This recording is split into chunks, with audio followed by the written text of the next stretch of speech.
Hello, hello, hello. South by Southwest 2026. How you guys feeling today? Yes. You got coffee, you're fueled up, you got some treats over there. I love watching you guys take it down. My name is Matthew Reich. I'm the co-founder of Artists for Artists and Artists for Action. We're here presenting Take Action South by Southwest, all about powering change through music. So we have a full 2-day event series going on here at In Cahoots, which is a beautiful venue. Please make sure you check out the whole venue. We're in the studio here. We also have the garden space and the atrium and the John Lennon bus with us. So it's going to be 2 full days of impact, music, and education. So thank you for joining us here today. We have a series of panels all day long, and then we have performances by artists like Passion Pit and Five for Fighting and Old Crow Medicine Show and Blues Traveler. So make sure you pay attention to our schedule if you haven't already. But without further ado, to kick off our panel series, one of the most important topics is how the hell do you get paid in this industry? So that's what we're about to find out here. So please give it up for the first panel. Get Paid, Understanding Rights and Royalties. Hillel, take it away. Hello, everyone. Thanks for coming out. Good to see everybody here. It was a little bit worn out for the Sunday, but, and get your jackets on in Austin. So my name is Hillel Frankel. I was a touring keyboard sax player for a number of years. And ended up going to law school and started representing a lot of the people that I was touring with and working with. And currently I'm in Nashville. I've been there for the last 10 years, based in Nashville. I was in Chicago before that, worked with a number of firms, and now with a small boutique firm called Entertainment Law Group. What I'd like to do is go around and have each person on the panel introduce themselves and also tell who they work for and a little bit about the PRO that they're working with. So I'll start here by that. Joe. What's up, Boston? My name is Jamie Dominguez, and I'm National Director of Industry Relations for the Mechanical Licensing Collective, better known as the MLC. I am based in New York City, but our headquarters is actually in Nashville. I've been in New York for about 25 years now, but I am a UT grad. So you can do the math, but so I love being back here, and super important topic. In case those of you who don't know us, the MLC is fairly new. We've been around maybe for 5 years now. We started in 2020 after they passed the Music Modernization Act in 2018. The U.S. Copyright Office designated the Mechanical Licensing Collective to administer the license, the blanket licenses to all the streaming services. So Apple Music, Spotify, SoundCloud, Amazon Music, anywhere you have music streaming in the US, we administer the licenses, and then we collect all of just streaming mechanical royalties, and we pay them out to you, the rights holders, the songwriters, the publishers, the administrators. And we are the only organization in the US that collects that stream of royalties. All right, and right over here to Mitch.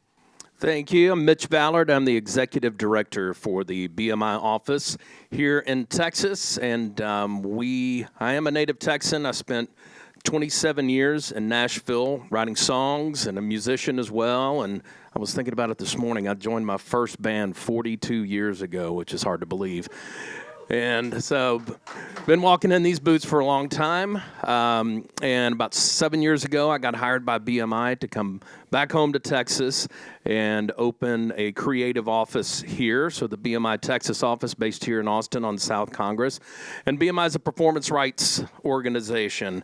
Radio, TV, nowadays streaming, social media. Anytime someone puts a song on an Instagram reel or something like that, if you get on a Peloton and pick a song and such, by U.S. copyright law, these organizations and platforms are required to pay the songwriters and the publishers for using their music. And so we're strictly a creative office here.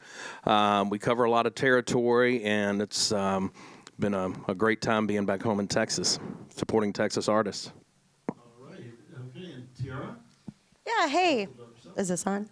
My name is Tiara Guy. I'm the Director of Artists and Industry Relations at SoundExchange. And I'm based in Washington, D.C., where SoundExchange is headquartered. SoundExchange is specifically collecting on behalf of the featured performers and then whoever owns the masters anytime the music is streamed through non-interactive, like cable, internet, and satellite radio. We administer the compulsory license under the 114 statute that allows a service to stream anything they want as long as they're reporting to SoundExchange as far as who and paying to stream those recordings, but it has to be non-interactive digital streaming. So, Sirius XM, Pandora's non-interactive tier, iHeartRadio Online. And so, we are, in the United States, the only ones that collect and distribute this particular royalty here, but we're also able to collect internationally if you choose to do that service through us as well, which I'm sure we might chat a little bit more about.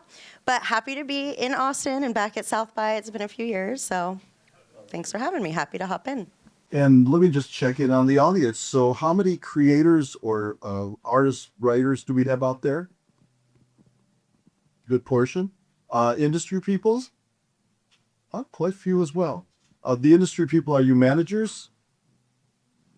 All right. Well, that's great. So I think this is beneficial to everybody. And this is the way that as a writer, creative, and the way that you collect money, and as a manager, the way to advise your client and to help your client register for these different services. So I just want to do a quick couple-minute background. When an artist creates a song, if the artist is the writer, there's the composition side, and then there's the master side. The master side is the recording. The recording can be recorded multiple times, but there's only one set of writers of the composition. Many artists can record a song, but only one or several writers can write the song, and they're credited as writers. On the master side, there's the digital service royalties, and SoundExchange collects those. There's neighboring rights, which are collected for performers and people who possibly perform on the record. And the sync licensing, which is licensing for film, where you can collect money or negotiate a license for use of the film, for a synchronization license for use in film, TV, and advertising. On the composition side, you've got payments for publishing, performance of the song, mechanicals, which is the legislated rate that the songs are paid per performance on streaming or on vinyl and CD. And then once again, sync licensing for licensing through film, TV, and advertising. So maybe I'll start with Tiara over there on for SoundExchange. What are the requirements for registering a title with SoundExchange? Well, so when you're getting set up, the registration is free. We're a nonprofit. It's free to register. And you should really think of registration as how to set up like your profile and payment place. So we're going to ask you if you're a performer, a sound recording copyright owner, or both. So we know what profiles to set you up with. And then you'll let us know how you want to be paid. SoundExchange is one of the few companies that pay artists directly. Regardless, like we won't pay a third party for the artist portion. It has to go to them as an individual or to a company that they wholly own. So once you submit your registration, that sets up your account, your profiles, but you don't actually claim any recordings as part of that process. That'll actually happen after. And that's actually a huge step that not everybody takes. They think once they're registered, they're set up to collect and all set, but you actually have to register or set up a login with our online portal called SX Direct, where you actually use our search and claim tool to let us know what recordings you're claiming as a performer and as a sound recording copyright owner. So that's kind of how you register recordings. We don't really use the term register recordings, but submitting, if you have a rights owner profile, you have the ability to submit metadata directly to SoundExchange if you don't already find it in our search and claim tool, which is going to include reports of use from those licensees who use our license or might be uploaded by a distributor. And so if you're a sound recording copyright owner, we actually prefer to receive metadata directly from you. We have a whole tool to submit your recordings, but otherwise you'll use that search and claim tool and make sure you're letting us know what percentage of what recordings you were featured on or what percentage of the master you own for those recordings. And is it the artist or is it the copyright owner? How does it break down between the record, right? Sure. Yep. So the way the breakdown happens with SoundExchange is that 50% goes to the sound recording copyright owner, 45% go to the featured performers on the recording, and then 5% of every recording that comes through SoundExchange is sent to the AFM SAG-AFTRA Intellectual Property Fund for non-featured session musicians, background vocalists, and that's by law. So regardless of if you used any of those non-featured performers or not, we send that 5%, and then they have their own distribution process at the fund. But that's how it's split up. That's great. And what if there's a feature on a recording? How does that break down? Like a collaboration? Sure. So that would affect that 45% for the artist share. And SoundExchange will treat it where we split it evenly unless told otherwise by the performers when they go into our system to claim the recordings. And it's really dependent on the metadata. Like, the metadata is so important, and the information that comes in, because if it'll say artist A featuring artist B, we know it's a collaboration. If if it's like a non-featured performer, they're not going to be in that metadata in the artist field. So, but our process is to split it evenly unless they have a different agreement and go into our system and claim different percentages. And so as long as those percentages don't overlap, perfect. What happens when they overlap? So we have a whole overlaps and disputes process at SoundExchange. It's very savvy in our portal for sound recording copyright owners. We actually have a whole tool. We'll automatically email you weekly if you have any recordings in overlap or dispute. We'll let you know exactly what recordings, who the other claimant is, where the overlap is, whether it's percentage claims or date range. Because obviously with the recording, the performer on that particular recording will never change, but the owner of the master, the master can be bought and sold and licensed, so that can change frequently. And so if there's overlap in the date ranges, that can cause the overlap as well. Basically, the other claimant has 90 days to respond. Otherwise, they automatically relinquish. If they both maintain an overlap, it moves to the dispute stage, where we put the recording on hold, provide contact information for all the claimants involved, and say, hey, work it out. And as soon as you come to an agreement, we can pay out accordingly, make any necessary credits or debits. Yeah, and as a music lawyer, and actually where the managers were in the house, this is something that you've got to discuss with your client and figure out what the origins of the song are and who created what and who's claiming what. And the best thing to do is negotiate a settlement with the other party or negotiate some arrangement so that you know what the splits are or what you're going to agree to. Because if you don't, the money will get withheld and nobody will be paid. So it's in everybody's interest to resolve or less fuse. Yeah, and with artists, we have a whole artist resolutions team. It gets a little messier on the artist side when bands don't agree or have some things. But so we have a team that reaches out directly and handles it. And so we hope to be able to offer that in the portal in the future as well. Oh, that's great. And I have one more question for Janie. If you're a manager or a lawyer like me who represents a lot of producers, how does it work with regard to producers in SoundExchange? Producers who produce the recording thing. Yeah.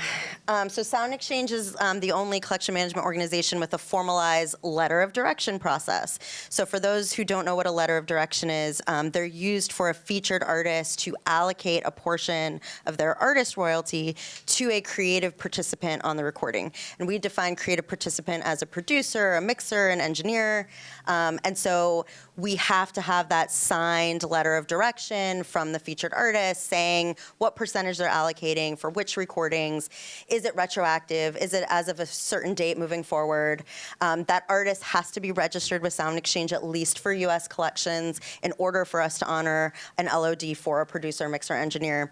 But we'll use that LOD to create an account for the producer, mixer, engineer. They can't actively claim any recordings. It's all done through that LOD, and it can be revoked at any time by the artist, but that's how they'll get paid directly, and they'll still have like an online portal login, but they can't actively claim things as a producer, mixer, engineer. Yeah, I would say as the representative of producer, generally, there's a formula for corresponding the royalty rate that the producer is getting paid on the master recording with the SoundExchange rate. Do you know the formula? It's a very archaic thing. We see rates all over the place, so there's no like standard. We, have seen all sorts of different ones. In the general vicinity, currently in the general vicinity of 20% is where I see it ending up, where the producer gets 1/5 of what the artist or the copyright owner get on the recording. Well, it's actually from the artist side, right? They're getting a piece of the artist's royalties. So if the artist has a deal with a label, generally 1/5 of that amount that is going to the artist for the performances on through SoundExchange is allocated to the producer. That's generally what I find. Sometimes it's lower or more depending on the royalty rate that's negotiated with the producer and the artist. Yeah, and I'll also say, so SoundExchange doesn't interpret agreements or contracts. It's through that LOD, whatever the artist team signs off on. If it is like over 50%, we'll check in to make sure that's what they really mean. We wouldn't accept 100% because then that's not what it's necessarily meant for. And yeah, there's a few things. Like we have a new webinar series, and we just did one on LODs and assignments. So if anybody's interested, check out our webinars. So it's interesting because I've done a few deals where the producer is the production company, and they're at a 50-50 rate with the artist. And part of the deal with the production company is that the SoundExchange will be allocated at 50-50 as well because the producer is involved in the production. So SoundExchange has reached out to me to verify, and then we try and negotiate maybe a better rate on behalf of the artist. But sometimes that's in the deal, so that's interesting. Well, yeah, and the last thing before we move on from LODs, I'll say signatures are probably one of the biggest issues we have with our LODs. If it's a band who's trying to allocate via an LOD, every performer in the band has to sign off on that letter of direction, or if they authorize an LOD signatory, then we'll accept it. But if it's a feature... What about if the band is an LLC? Can one person then sign off? If they're the LOD signatory, that's the authorized primary contact, yeah. Right. And these signatures are important, by the way, because you have to do it through DocuSign or Adobe Sign. It has to be verified. We'll accept wet signatures, but yes, if you're submitting a digital signature, it has to have that e-certificate that authenticates the signature, and we have to have that on file. I did never set back over years. All right. Well, great, Mitch. Let's talk a little bit about BMI and a few questions for you. Who do the PROs collect from? Well, first, it originally started out as radio. Who do the BMI collect? Oh, we collect for the songwriters, composer, and publishers. So publishers being the rights holder, sometimes the songwriter and the composer are the rights holder as well.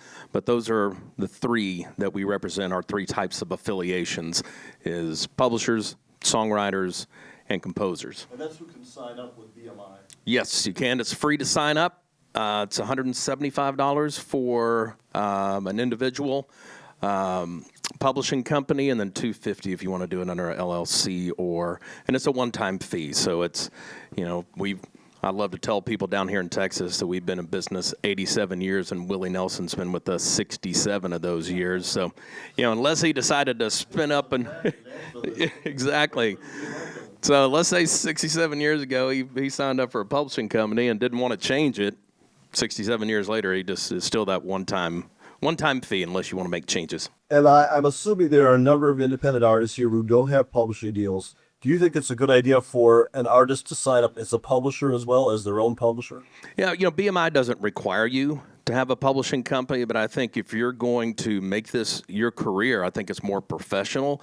It's a lot easier as well, especially if you have somebody, and this has happened to a friend of mine before. They had a music supervisor reach out to them at about 3 o'clock in the afternoon, and they said, we want to use this song. We need it cleared by 5 o'clock, and all the ducks were not in a row. And he's like, man, I need to do this. And my co-writer, and they're like, no, we need this done right now. So if you have your publishing company, the sync license goes to the publishing, your publishing company. And by U.S. copyright law, as soon as you write a song, unless you have a contract, you are a staff writer with another publishing company, you are your own publisher.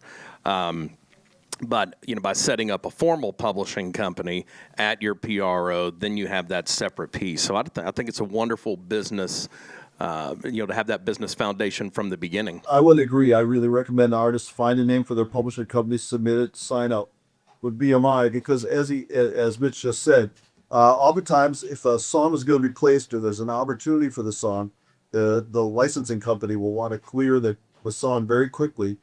If you are co-writing with somebody and you have a publishing company, the other guy doesn't, the other woman doesn't, you can request that they sign an opportunity to approve for pitches or for sync licensing, and you on the split sheet, And I often prefer a split sheet where if there's a co-write and neither party has a publishing company, then the party that I'm representing has the opportunity to approve sync licenses on behalf of the other one, because the party that we're representing has a BMI publishing company as well. So it's one of the advantages of having a publishing company is you can move these things very quickly. And the other piece to it, I think, is that if you are offered a co-publishing deal at a later date, you will have to set up a publishing company. And you're in a better leverage position if you have your publishing company set up and can negotiate on behalf of your publishing company to do a deal with a publisher, whether it's co-pub or any or administration. That's a whole different conversation, though. But those are all advantages for signing up and having your publishing company ready if you are a solo artist or a writer. And I love the fact that you bring up pitch sheets, because it's all fun until the first check comes in and people think that they should get a different percentage, but it wasn't, it wasn't discussed ahead of time. And you wouldn't believe how many people have a song that's released and it's not yet registered. You got to register your songs to get paid, and because they're still working on the splits, and the song's already out on streaming platforms, and it's already sometimes being played, on the radio. So, make sure that you have all that set ahead of time when you finish the song or going into it, what each person is going to get. Make sure you're signed up for direct deposit with BMI. You get paid faster. And a check doesn't have to find you if you move, because we do have people, I haven't gotten my check in 5 years. I'm like, do you still live at 123 Main Street? And they're like, I haven't lived there in 4 years. That's why you haven't gotten your check. Sign up for direct deposit. And if you're signed up for direct deposit, you can also participate in BMI Live. So every time you play out live, you can go input your set list and put the songs of yours that you performed, and you will get paid for that performance. And I can verify on behalf of some of my touring artists that they've made some significant additional money for performing their songs all across the country through BMI. So I did want to ask you to clarify also, in terms of who does BMI collect from?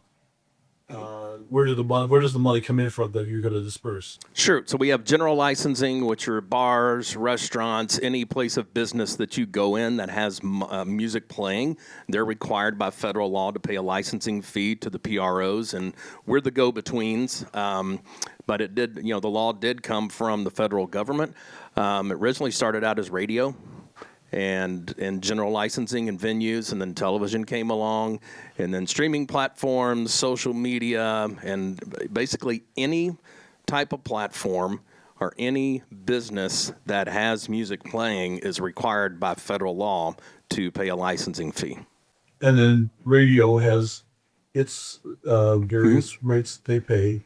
Sure. Every few years, BMI's licensing team gets together with the broadcasters, and they negotiate what the rate is going to be. That's one thing that your PRO does for you, is advocate for higher royalties on the songs that you write and or publish. So every few years, there's actually even a division in the Department of Justice called Rate Court, and that is what that is for.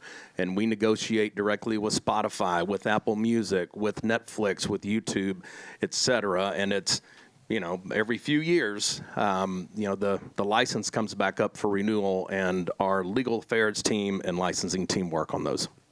That's great. And I want to also add that you were talking about sync licensing, but there's a back end to that license as well. You might get an advance up front, but you get a performance royalty for broadcast on TV and film as well. Well, I believe film is international, not U.S., but TV, broadcast, and cable on that. And those could be substantial. I don't know if you can elaborate a little more. Yeah, we had, an artist here in Texas, a band, Shane Smith and the Saints. Shane called me and said, hey, we may have a sync.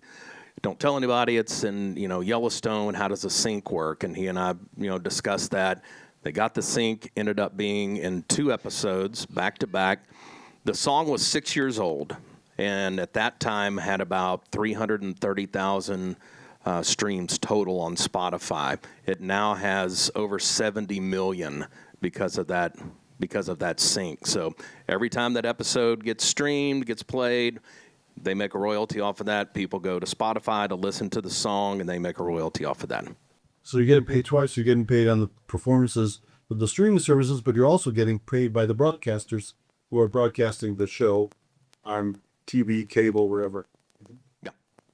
That's great. All right. So that is a substantial revenue stream. It's really important to get your songs registered and to figure out what the splits are before you release the song, so that when the song is about to be released or it's going to radio or the artist going to be heard, you are able to register with VMI with the correct splits between the writers. And if possibly, if you hire me or somebody knows what they're doing, you could ask the person who's preparing the split sheet for you to have a provision there that allows you to pitch for sync and to authorize the sync opportunity. So let's move over to Jamie and the MLC. Jamie, who does the MLC collect from? So we're collecting from all of the streaming services. So any U.S. streaming platform specifically, we're not paying for international streams.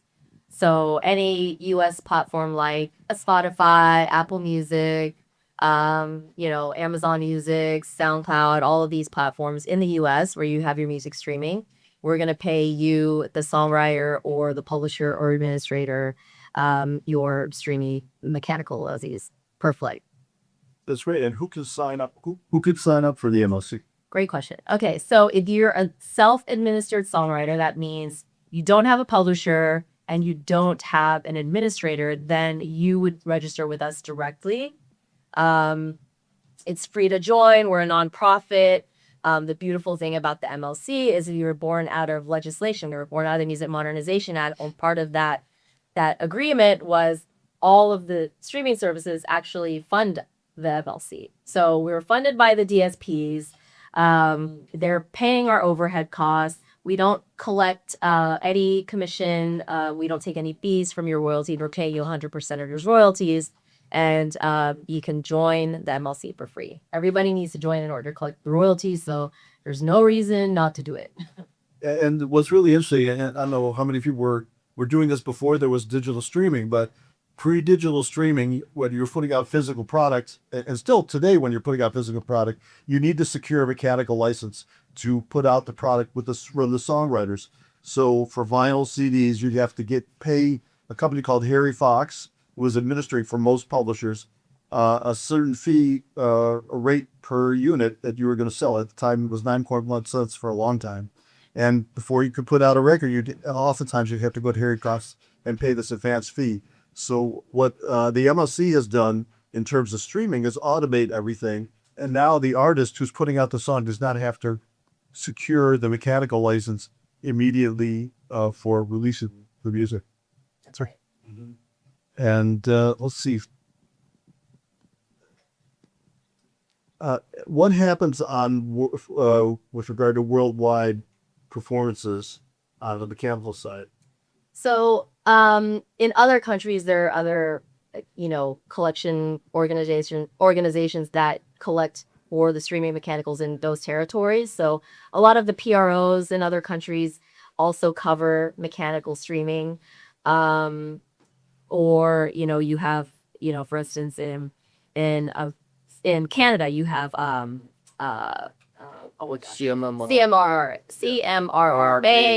collects streaming mechanical royalties in Canada. There's a lot of We have some people here from the UK, I think, also. UK, you have MCPS, right? Is that the right acronym? No. Did I say that right? Is that the right acronym? MCPS, right? Okay. Okay, thank you. Back in the back. There's so many acronyms, and I still get them mixed up. And I've been doing this for a long time. I also worked at a PRO before for 19 years. So there's, it's like you have these acronyms in your head, but every single one of them essentially does the same thing on the performance side, but each territory is slightly different. So if you are an international songwriter, we will pay you at the MLC if you have songs streaming in the US, but in your territory, it would be, wherever country you're from, if you have streaming in that territory, probably that PRO is collecting on your behalf, but these are things that you can also check. We have a pretty robust list on our website that will tell you exactly what each territory is covering. So the MLC is U.S. only, or U.S. performances only. SoundExchange and BMI will both collect internationally, right? If you check the buy, if you agree to it. Yeah, with SoundExchange, we have reciprocal agreements with other collection management organizations around the world. They'll collect for our performers and rights owners. We'll collect for theirs and swap the money. And we're also not limited to what we collect here in the United States to collect abroad. And so it's anything collectively licensed. SoundExchange is able to collect if you grant us that mandate. So you can completely customize your mandate with us to include particular territories or just select worldwide to encompass all the current agreements we currently have. Yeah, BMI, we have agreements with, I think, over 150 other countries and collect those foreign royalties. That's definitely something that happens in the Texas-based country market here because so many people go work in the oil and gas business and they go to oil-producing countries, and next thing you know, they see streaming in Venezuela. They see, streaming in these oil-producing, Yeah. Yeah, no, but yeah. So we have agreements with all these countries. Mm-hmm. That's great. So I think I want to. We have time. We want to do one more quick question. I wanted to go around. The big issue, of course, everywhere and here at South by is AI. A lot of producers now, a lot of artists are using AI assisting tools to create songs. What are your policy with regard to paying on AI assisted works or AI created works? So we'll start with SoundExchange. Yeah, if it's not created by a human, it's not copyrightable, so we're not paying out on AI-generated recordings. But as far as how our company approaches like AI and assistive AI, we process over 100 million recordings and lines of metadata. So in ways to help us process that more quickly, and again, it's a lot of metadata moving really fast. And so that's where we're focused on really using those tools to help process all that metadata. And the same with BMI. If you didn't write the song, the lyrics or the melody, then it's not copyrightable and it's not you cannot register it with BMI. However, BMI has recently established a protocol for if you use it to come up with some melody variations or give you a couple different variations on a phrase or something like that, and you use it as assistive AI, then you can register it with BMI. And what I see AI a lot like when file sharing and streaming first came out. Except we jumped on the train much faster with AI. It didn't get left in the dust like we did with streaming. So, I'm sure policies are going to change. And, BMI is keeping our finger on the pulse and listening to our creators and our publishers and such and getting feedback and being very proactive and understand what's going on with AI and what it could change. Maybe it won't, but, we do there's a whole section on BMI.com now that talks about AI, and it will be updated if anything changes with our policies. Yeah, I'm going to ask Jamie the same question, but I want to clarify. So the Copyright Office currently says that the composition is any more than 50% created with AI-assisted tools or by AI, that copyright is not registerable. So there's nothing, you can't own the composition that you've created or the recording that you've created if you used AI for more than 50% of the work. If it's less than 50% or less, you're supposed to, or you're required to disclose that the work has been created with the assistance of AI to the tune of 40% or whatever your percentage you're allocating to that.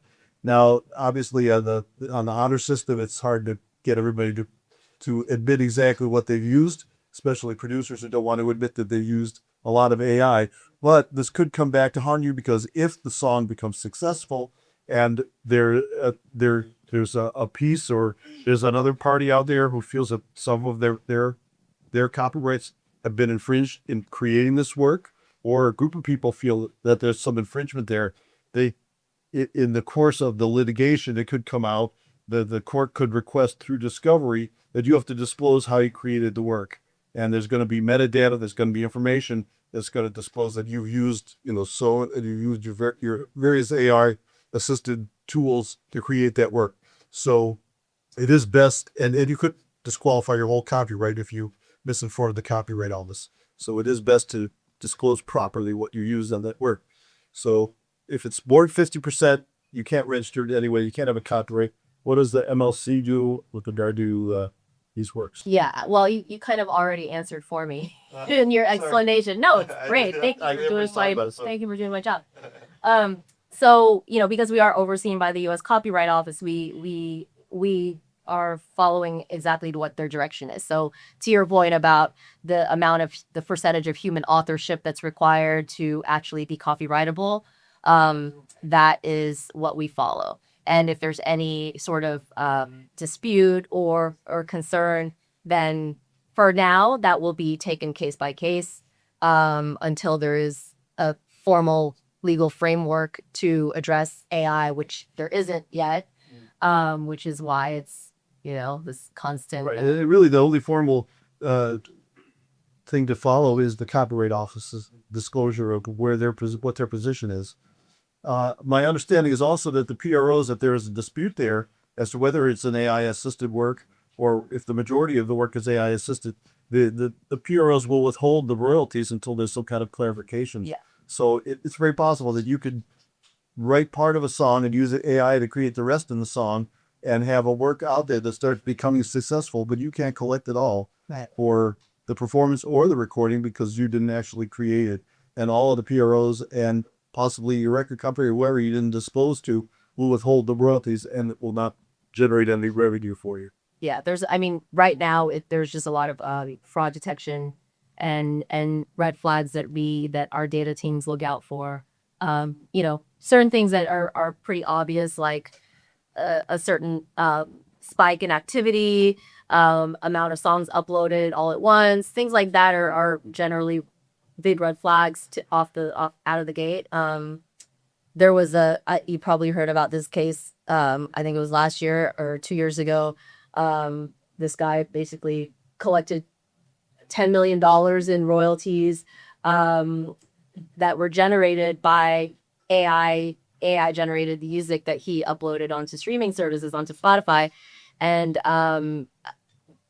he received this money. Of course, later on it was discovered, but the MLC never paid him. So we were able to see right away that there was some fraudulent activity there.